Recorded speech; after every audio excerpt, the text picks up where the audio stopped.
왜 화법작문이 나를 울리나? 여러분, 6월 모평에서 화법작문을 단 한 개라도 틀렸던 사람은 이 영상을 꼭 보시기 바랍니다. 자, 선생님은 이 6월 모평 시험지를 보면서요, 화법작문이 매우 어렵지 않다고 생각했는데 생각보다 화법작문을 대단히 많이 틀린 학생들이 꽤 있었습니다.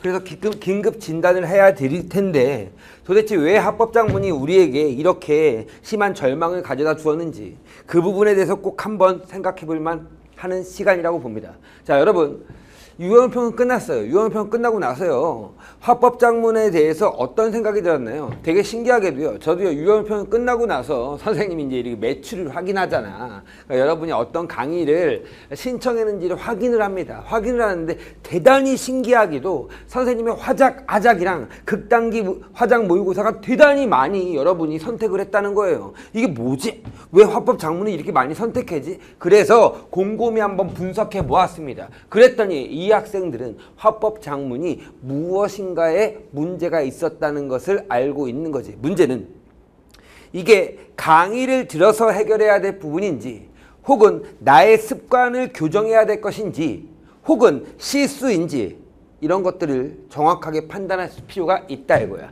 자, 오늘 6월 모평 화법작문 영역을 보면서 도대체 화법작문을 어떻게, 내가 왜 망쳤는지, 혹은 화법작문을 어떻게 앞으로 할 것인지에 대한 고민을 같이 해봅시다.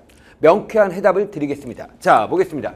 화법작문은 정확하게 세 세트고요. 10문항이 나왔습니다. 첫 번째, 1에서 3번 문제는 화법 발표 영역이었죠. 탈에 대한 문제였습니다. 그 다음 4에서 7번은 작문과 화법 이렇게 나왔는데요. 선생님, 원래 먼저 화법이 먼저 나오지 않나요? 라고 질문하는 학생들이 있어요. 그게 무엇이 중요한데? 중요하지 않죠. 왜? 작문이 먼저 나오고 화법이 먼저 나오더라도 결국은 둘이 복합 유형인 건 똑같고요. 더 쉬운 거는 작문에서 4번, 5번 문제가 나왔고 화법에서 6번, 7번 문제가 나왔어요. 두 개 연결하는 문제가 단 한 문제도 나오지 않았다는 것은 매우 쉬웠다는 것이고요. 그 다음 8에서 10번 작문 1기고요.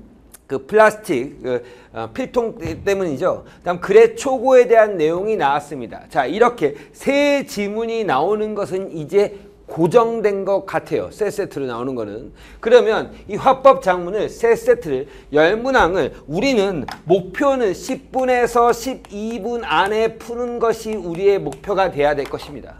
결국 12분 안에 완벽하게 정답을 도출해낼 수 있어야 된다는 거지. 그럼에도 불구하고 왜 우리는 많이 틀렸을까? 선생님도 여기 유형평 시험지 선생님께 있는데요. 한번 볼까요? 자, 우선 보면 1번, 2번, 3번 문제부터 먼저 가볼게요. 자, 우선 보면 탈에 대한 지문이었습니다. 자, 솔직히 선생님은 제일 먼저 해야 될 일은 뭐라고 하죠? 발표라는 것을 짚고 넘어가셔야 됩니다. 화법 작문을 아직까지도 선질이 먼저 보고 수문 그림 찾기 하고 있다면 여러분은 진짜로 실패할 가능성이 높아요. 어떻게 하셔야 된다고요? 지문을 정독하셔야 됩니다. 중요한 것은 지문을 정독하다가 풀 문제가 있고 지문을 다 읽은 다음에 풀 문제가 있다는 것이지. 아무튼 발표입니다. 자, 이 발표는 어떻게 읽는다? 쉬운 비문학과 똑같다고 했어요. 첫 단락을 읽으면서 중심화제를 체크하고 뭐지? 인상적인 탈이 있어서 소개하겠습니다. 요게 이제 중심화제가 되겠죠. 그 다음에 다음 단락별로 뭐냐면 중심 내용을 찝어서 푸시면 됩니다. 자, 두 번째 단락은 안동에서 볼 수 있는 양반 탈에 대한 내용이고요. 세 번째 단락은 중국의 관우 탈에 대한 내용이고요. 특징들이 나열되어 있죠. 그 다음 네 번째 단락은 뭐가? 아프리카 카메룬의 탈입니다. 그쵸? 오케이. 자, 여기 이제 뭐 관이 되게 인상적이다 뭐 이런 말이 나오고, 관이 아니고 추상적인 모습이라는 게 나오고요. 마지막 단락에 보면 화면 4에 대해서 설명하고 있습니다. 자, 2번 문제부터 갑시다. 1번 문제는 너무 쉬웠고요. 2번 문제 선생님은 어떻게 풀었냐면 A로 풀었어요. 선생님이 이렇게 A라고 표시하는 것은 뭐지? 자, 방동진의 수강생은 알고 있죠? 읽으면서 푼다는 거예요. 그래서 최소한 한 3단락까지 읽은 다음에 한번 갈라본 거죠. 화면 1, 2, 3이 있고요. 화면 4가 있습니다. 자, 이 문제는 자료 제시형 문제입니다. 자료를 활용하는 자료 활용 문제인데 제가 수업 시간에 항상 얘기하는 건데 이 자료 활용이 문제 중에서 자료의 번호가 지문에 있다고 쳐봅시다. 자료의 번호가 지문에 표시되어 있어. 그쵸? 오케이. 그러면 분명히 여기 있는 자료들을 지문에 발표할 때 뭐 했다는 거지? 그렇지. 사용했다는 거죠. 그럼 당연히 이렇게 지문에 표시가 있다면 그 단락까지 읽은 다음에 체크할 수 있겠죠. 그래서 얘네들은 무조건 뭐한다? 읽으면서 푸셔야 합니다. 그래야지 좀 더 속도를 내면서 풀 수 있습니다. 읽으면서 푼다는데요. 중요한 것은 딱 보는 순간 화면 1, 2, 3이 이쪽에 있고 화면 4가 이쪽에 있다는 거야. 그러면 화면 1, 2, 3이에요. 그래서 어디까지 읽었냐면 세 번째 단락까지 딱 읽은 다음에 뭐가 제껴졌냐면 1번이 제껴졌습니다. 그렇죠? 왜? 색채가 없었어요. 어디에? 화면 1에. 그렇죠? 오케이. 그래서 제끼고요. 2번, 3번, 4번, 5번이 있는데요. 어디까지 읽고 네 번째 단락 카메룬까지 다 읽은 다음에 화면 3까지 읽은 다음에 뭐가 제껴지냐면 얘 제껴지고요. 얘가 제껴져요. 그럼 두 개가 남은 거죠. 그러면 B를 보면서 B는 여기 부분인데요. 이 그림을 보고 푸는 것이 아니라 발표를 참고할 때 들어가는 것이기 때문에 발표 내용을 꼭 확인했어야 돼. 근데 그렇게 확인하지 않고 이 그림만 갖고 푸니까 뭐냐면 탈들의 관이 가진 장식성이 대비대로 여기 장식이 많잖아. 여긴 장식이 없고 그러면서 4번을 딱 찍었던 애들이 있었다는 거야. 결국은 이 문제를 틀린 이유는 발문에서 뭐라고 했냐면 발표를 참고하라는 말을 정확하게 인지하지 않았다는 거지. 마지막 선지를 딱 보면 마지막 단락을 보면 뭐라고 되어 있냐면 선을 활용하여 단순하게 표현된 왼쪽 탈들, 화려하게 장식의 다소 복잡한 오른쪽 탈들이 보이시죠?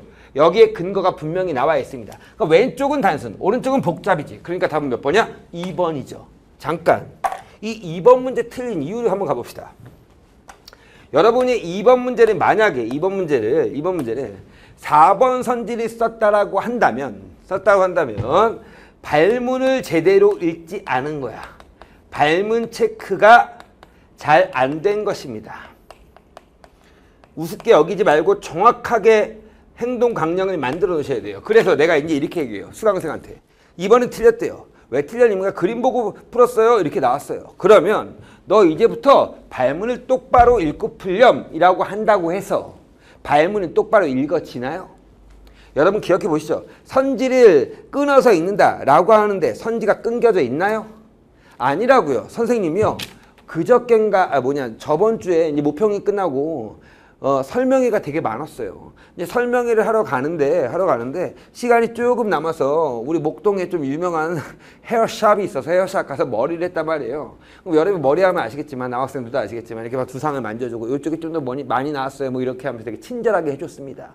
실장이라는 사람이 머리 잘 깎아준 다음에 뭘 했냐면 머리를 스타일을 해주죠. 드라이를 하면서. 그렇죠? 스타일 해주고 저한테 선생님 선생님인지 어떻게 알아? 맨날 선생님이래 다. 고객님 하면서 요걸 요렇게 해갖고요. 머리를 이렇게 딱 잡으신 다음에요. 드라이기를요. 약한 바람으로 쑥 불어줘갖고 여기다 바람을 넣으세요. 넣은 다음에 싹 밀어 올리시면 예쁜 머리가 됩니다. 이거예요. 그렇죠? 그래갖고 배웠어요. 배우고 나서 설명을 다 끝난 다음에 그 다음날에 설명이 있어갖고 이제 머리를 감은 다음에 머리를 만지고 있었죠. 머리를 만지면서 이렇게 하고 쭉 해봤는데 뭐 했더니 이렇게 된 거야. 제대로 안 되더라고요. 이게 마찬가지예요. 선생님이 그거 하면서 무슨 생각을 했냐면요. 내가 수업을 하면서 학생들이 체화를 할 때 이런 마음이 아닐까? 라는 생각이 들더라고. 결국은 수업을 듣는 것으로 끝나는 것이 아니라 이런 조언을 들은 다음에 끝나는 게 아니라 이 조언이 뭐 해야 돼? 여러분 뼛속 깊이 가슴속에 완벽하게 익혀져서 행동으로 옮겨져야 돼. 그러려면 완벽하게 발문 체크가 잘 안 됐다 라고 하면 뭐야? 이제부터 발문에 표시하면서 읽자라는 것을 나와야 되고요. 표시하자 라는 행동 강령이 들어가 있어야 되고 이 행동 강령을 뭐야? 화법작문 풀 때 항상 먼저 보고 화법작문 문제를 푸셔야 돼요. 계속 까먹어. 무슨 말인지 알겠죠? 그럼 여러분이 6월 모평 시험지를 분석하면서 내가 느꼈던 문제점에 대한 해결책, 이 해결책을 행동 강령으로 만들어서 뭐한다?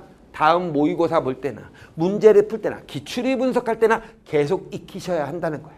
됐죠? 그래서 저는요. 발문을 표시할 때 뭐뭐를 활용하여 이런 말이 나오면 참고해 나오면 무조건 동그라미 쳐놓고 이런 식으로 표시를 화살표 표시를 합니다. 이렇게.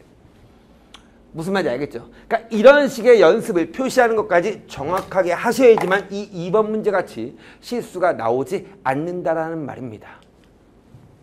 됐죠? 자,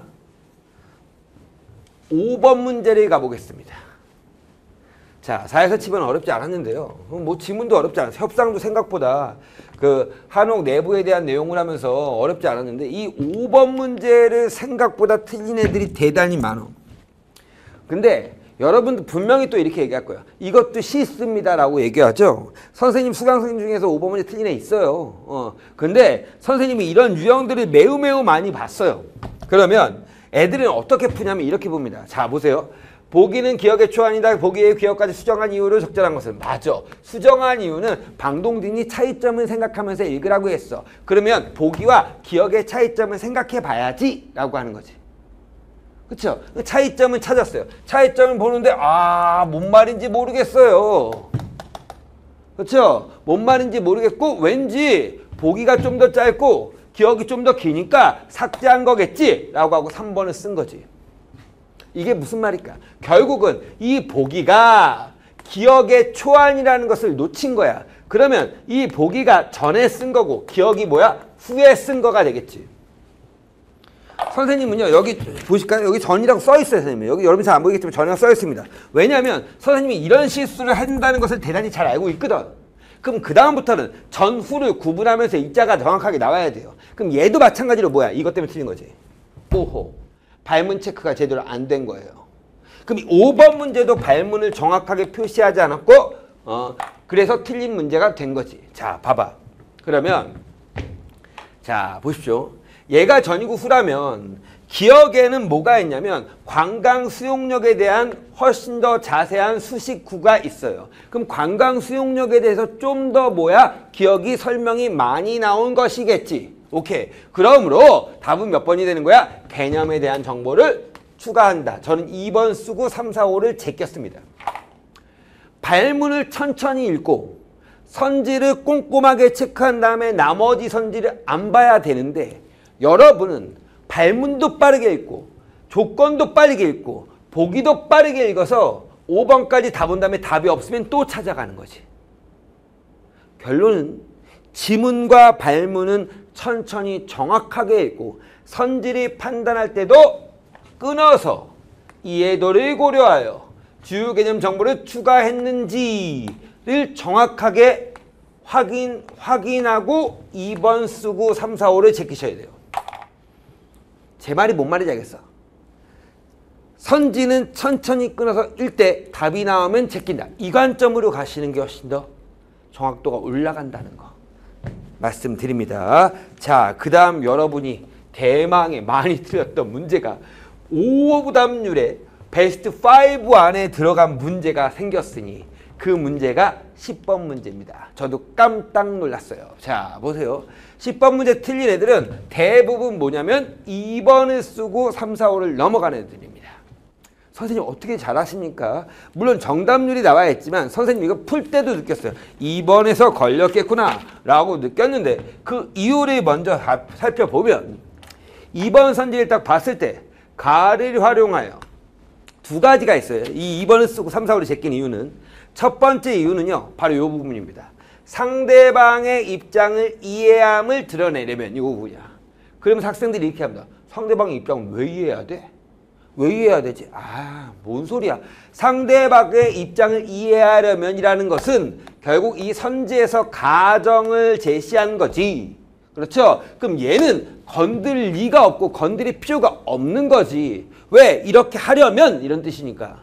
자, 두 번째 이유. 자, 얘가 첫 번째 이유였고요. 두 번째 이유는 PVC로 필통을 만든 이유가 가격과 가공면에서 요리하며 즐기기 때문이다 이거야. 그러면서 먼저 요까지 딱 읽은 다음에 그 다음에 가서 뭐냐면 이걸 찾는 거야. 가격과 가공면. 즐기다. 이걸 찾는 거지. 봤더니 PVC는 즐기고 깨지지 않아. 그리고 PVC 냈더니 없어. 아무리 봐도. 그쵸? 가공이랑 가격면은 없는 거야. 그래서 뭐야? 가격, 가공 없잖아. 그리고 답은 2번 이렇게 쓴 거지. 제 말이 뭔 말인지 알겠습니까? 결국은 문제 풀이의 순서에 완벽한 오류가 발생한 거야. 자, 봐봐. 여기 분명히 가를 활용하라고 했지. 그럼 먼저 뭐를 봐야 돼? 가를 먼저 읽고 나서 이 선지를 봐야지. 근데 너네는 선지를 본 다음에 가를 전부 다 읽지도 않고 숨은 그림 찾기 한 거야. 그러니까 실수가 나오지. 분명히 가격과 가공면이라는 말이 나오지 여기. 가공이 우수하고 저렴하지만 선생님 이거는 플라스틱의 특징 아닙니까? 플라스틱이 뭘 포괄해? PVC를 포괄하죠. 그럼 당연히 플라스틱의 특징은 PVC의 특징이 되는 거지. 상위 개념의 특징은 하위 개념의 특징을 포괄한다. 요 관점을 놓친 거야. 무슨 말인지 알겠죠? 그 관점을 생각하셔야 된다는 거 말씀드리고요. 자, 그럼 3번 문제 보면요. 3번까지 봤는데 5번 선지까지 다 봤는데도 불구하고 혹시 10번을 틀렸다.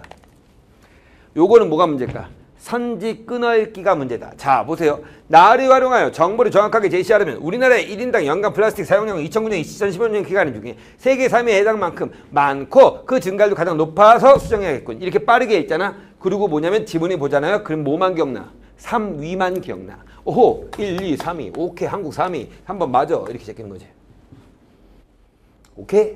분명히 선생님이 수업 시간에 선지를 끊어읽으라고 그렇게 얘기했는데요. 그럼 어떻게 읽으셔야 되냐면 1인당 플라스틱 사용량은 얘가 주어져. 주어는 2009년, 2015년 동안 3위에 해당할 만큼 많고 끊고 그럼 3위에 해당되는지 확인하고 그 다음 증가율이 가장 높은지도 확인해야지. 오호, 3위는 맞지만 증가율이 가장 높은 것은 체코네.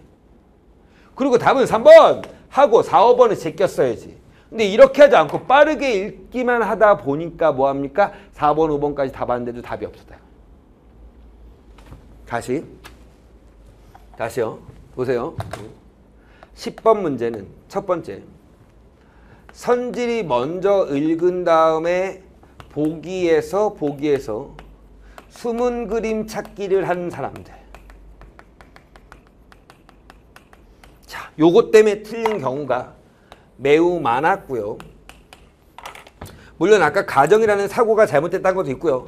그러면 어떻게 해야 되냐면 항상 보기를 먼저 읽은 다음에 선지를 간다라는 생각을 꼭 하셔야 되는 게 1번. 두 번째는 선지를 끊어 읽으셔야 돼요. 주체 체크하고요. 자, 서술 부분이 기니까 선지를 끊어서 하나씩 끊어서 한 개씩 체크하는 연습을 하셔야 한다는 거야. 오케이? 됐지? 이런 식으로 여러분이 행동 강령을 정확하게 잡으셔야 되고요. 선지를 끊을 때는 슬래시하고 앞뒤 하나씩 체크하는 훈련을 하셔야 돼요. 이게 생각보다 당연한 거지. 누구나 어느 선생님이나 말하는 거야 라고 얘기하지 마. 그게 아니고 그 선생님이 말하는 게 중요한 게 아니고 내가 그렇게 하고 있는지 그게 맞는지. 선생님이 다음 시간에는 문법에 대해서 다음 주쯤에 한번 또 얘기를 할 건데요. 문법도 마찬가지예요. 개념이 없어서 틀렸는지 조건을 놓쳐서 틀렸는지 이런 문제점에 대한 것을 철저하게 분석하는 게 우선이고요. 다시 한번 얘기하지만 화법과 작문은 뭐다? 비문학과 똑같아. 그래서 화법 작문 할 때 꼭 얘기할 거 1번 뭐다? 지문 읽기에 대해서 조금은 연습을 하셔야 돼. 지문 읽기 원리는 담화 유형별로 어떻게 읽을 것인지, 토론은 어떻게 읽을 건지, 협상은 어떻게 읽을 것인지, 토의는 어떻게 읽을 것인지, 주장하는 논설문은 어떻게 읽을 것인지, 기사문은 어떻게 읽을 것인지, 건의문은 어떻게 읽을 것인지 이런 것들이 더 정확하게 나오셔야 된다는 것이고요. 두 번째 발문을 정확하게 읽는다라는 거. 발문을 끊어서 무엇을 통해서 무엇을 하고 있는지 정확하게 읽어야 되고요. 세 번째는 선지를 어떻게 읽는지에 대한 꼼꼼한, 물론 이거는 화작만 해당되는 것은 아닙니다. 이런 것들이 많이 틀린 학생들은 뒤에서도 실수가 많이 나왔을 거라고 생각해요. 그런 부분을 조금 고민하면서 하시기 바라고요. 선생님 강의 중에서 화작, 아작이라든지 극단기 화작 모의고사 제발 부탁인데 1강만이라도 들어보세요. 1강, 특히 극단기 화작 모의고사 1강을 들으시면 전체적으로 화법 작문을 어떻게 해야 될지를 알려드립니다. 그런 것들을 좀 생각하셔갖고 앞으로는 화작이 나를 울리지 않게 최선을 다해서 여러분 화법 작문을 대비하시기 바랍니다.